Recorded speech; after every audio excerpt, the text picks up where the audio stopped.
Hi there, my name is Jack Rackham. Next week, we're going to post our brand new edition of the Roman Emperor's Family Tree chart, and in anticipation, I want to share with you this chart, made by a fan on the Useful Charts subreddit, that shows the family tree of the Roman kings. Now, the Roman kings were not especially mighty. In fact, you might compare them with tribal chiefs. But the kingdom period is important for two main reasons. First, it's how Rome got started. It's where you'll find the earliest mentions of some of the Roman civilization's most important customs and traditions. Second, looking at traditional accounts of the Roman kingdom is a great way to learn about how later Romans, living in the late Republic and early Imperial eras, saw themselves.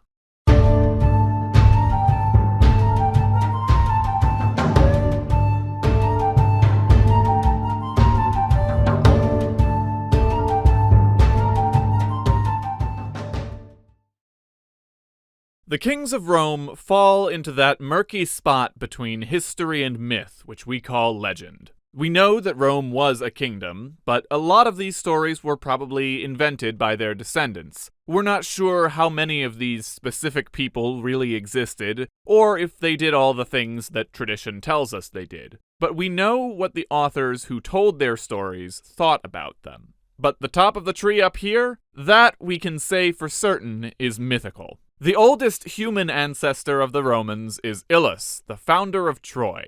Ilus had many descendants, but I've talked about them at length in our video on the Trojan War, so if you want more info on them, go check it out over there. The man we're interested in is Ilus's great-grandson Aeneas. Aeneas fought in the Great Trojan War, famously depicted in Homer's Iliad, but he was a very minor character. However, during the reign of Emperor Augustus, a great poet was commissioned to write down an epic story all about Aeneas.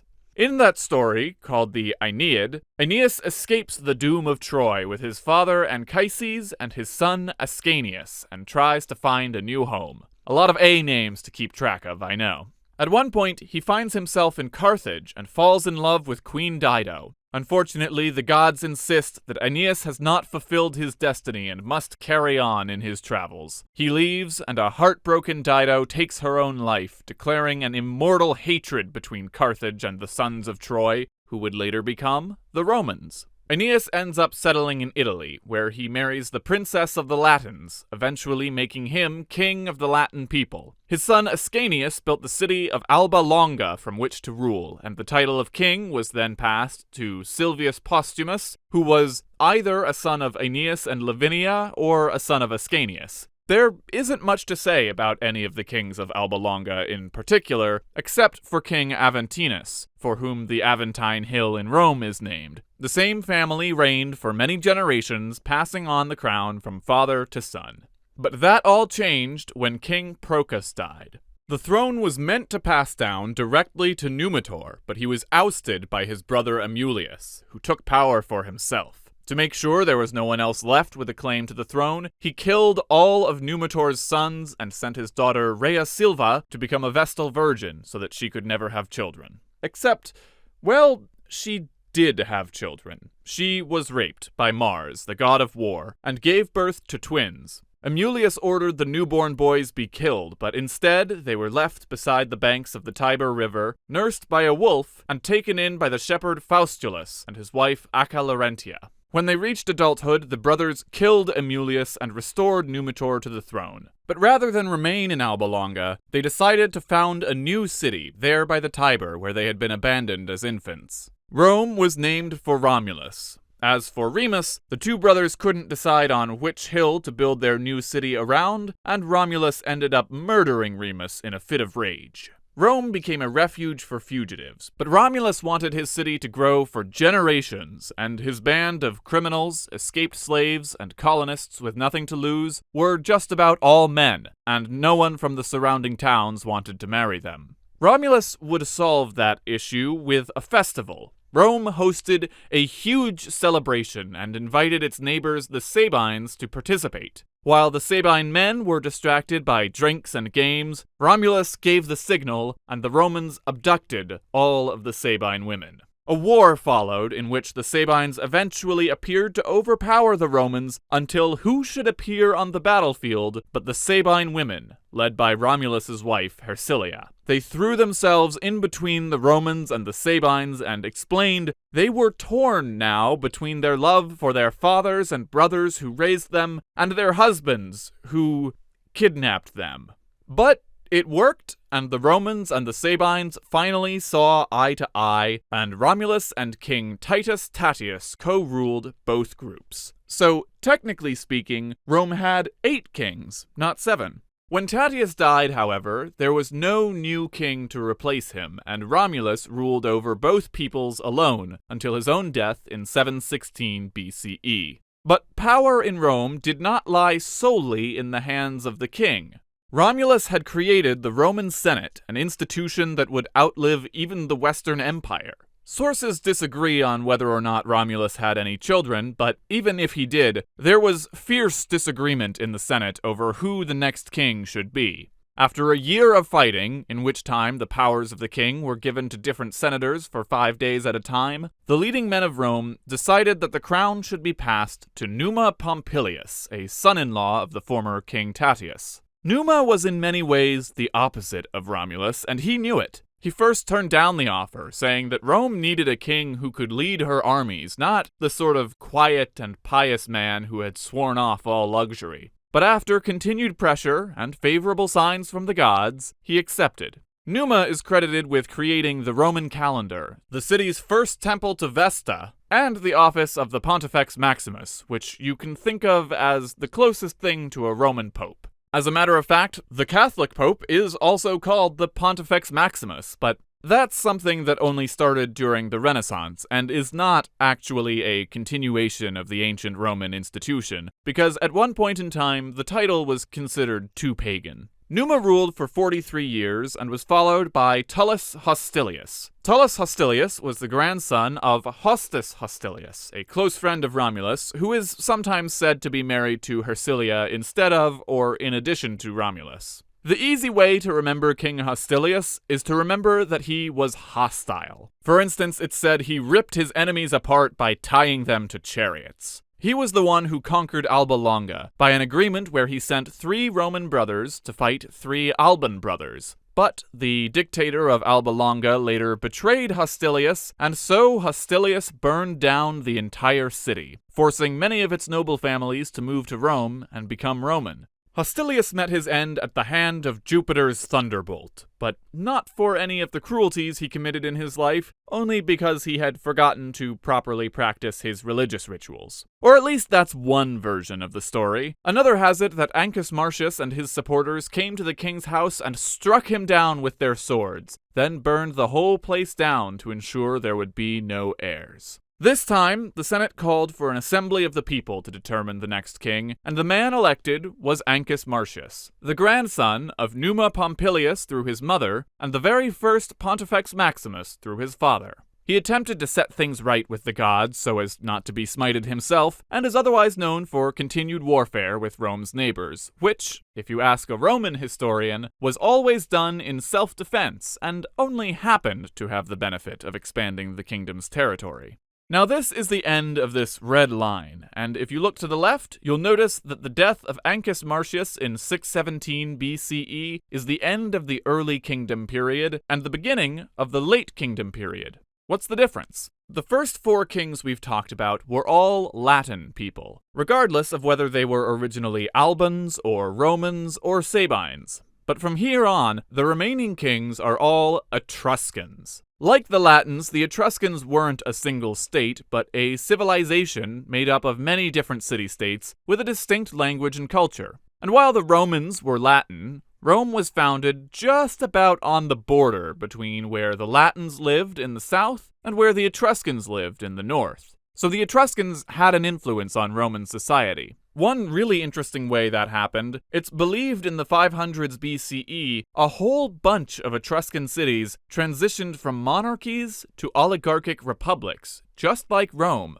Why this happened, I wish I knew, but it's fascinating to me to see Rome's transition, which I will present soon in its traditional fable-like explanation, as really being part of a larger movement. But by and large, the Etruscans and the Latins weren't too different. For instance, we know by tombs with large numbers of interred family members that the Etruscans probably practiced a family system similar to the Roman gens. That's a word that appears quite a few times on this chart, and you may not be familiar with it. In a sense, it meant family. Not just the family you live with, or your grandparents and cousins, but beyond that, including hundreds or thousands of people you may never have met. You might liken it to the 12 tribes of Israel, or a medieval royal house. The gens you belonged to said a lot about your status in society, and you owed your allegiance to the head of the family. Typically, each gens claimed to be descended from some ancestor in the distant past, and the ones that were rich and powerful were often associated with powerful figures from this era. Julius Caesar's family, the gens Julia, claimed descent from Aeneas' son Ascanius, whom they called Iulus. Then there are all these descendants of King Numa, including one of Caesar's heirs, his wife Calpurnia, and one of Emperor Augustus's close allies. As a matter of fact, remember how Romulus might have had a son, even though there aren't any stories about him? One scholar has suggested he might have been invented hundreds of years later to give prestige to a gens that had recently become more powerful, and wanted their ancestor to be great and powerful as well, thus becoming a son of Romulus. Alright, but how did an Etruscan become king of Rome? Well, remember, the monarchy wasn't strictly hereditary. The king was often elected by the people, or the Senate in particular. Tarquinius Priscus was a wealthy man who originally lived in Etruria and wanted to run for office there, but was forbidden because his father was Greek. So instead, he moved to Rome, and as soon as he arrived, an eagle took his cap, flew it around, and returned it to his head, a sure sign of greatness. Priscus became a trusted friend of King Ancus Marcius, and when the latter died, Priscus was able to convince the Senate and the people of Rome that he was the best choice to become king, and not one of Ancus Marcius's sons, who were then too young. Priscus is the king credited with building the Cloaca Maxima, one of the world's earliest sewage systems that's still partially being used today. He's also credited with building the Circus Maximus and for holding the first Triumph, a huge parade in celebration of his military victory that would be copied by Roman leaders for 1,000 years. Now, a lot of stories that begin with the king's favorite courtier taking power often end with the king's children quickly dying under mysterious circumstances, and here's why. Ancus Marcius's 2 sons did not die under mysterious circumstances, and they wanted the throne, so they killed Tarquinius Priscus. The Queen Tanaquil thought quickly and told the public that the king had only been wounded, in which time she named Servius Tullius as the king's regent. When the news came out that Priscus was dead, Tullius was made the new king. Tullius' life story is very murky. He might have been the first king elected only by the Senate, or he might have been the first king elected entirely without the Senate. His mother was a princess or a noblewoman of a city recently defeated by Rome, and she was brought as a slave into the service of Queen Tanaquil. She might have already been pregnant. Maybe she was impregnated by a soldier or mercenary. She could have married one of Priscus's clients. Or, one story says she was a Vestal Virgin and one day visited by a disembodied phallus that rose up out of the earth. Either way, despite being born to a slave, Tullius was adopted into Priscus's extended family and married to his daughter Tarquinia. Now, some of you may have spotted that Priscus, in fact, had 2 daughters named Tarquinia, which seems like an odd thing to do, giving your children the same name, and that's because the family tree here gets a little wonky. We know that this Tarquinia, the one who married Servius Tullius, was Priscus's daughter. And we know that this Tarquinia, the one who married into the Brutus family, was the sister of the next king of Rome, Tarquinius Superbus. What we don't know for certain is whether Tarquinius Superbus, whom I'll be referring to as Tarquin, was Priscus's son or grandson. So, depending on the account you read, these 2 Tarquinias could have been aunt and niece, or they could have been sisters, and maybe they were known by another name, like Prima and Secunda, or Tarquinia Major and Tarquinia Minor, just like the 2 Tullias down here, who were both the daughter of King Tullius. Speaking of King Tullius, he became known for taking over more land, establishing the census, and crucially, giving plebeians the right to vote.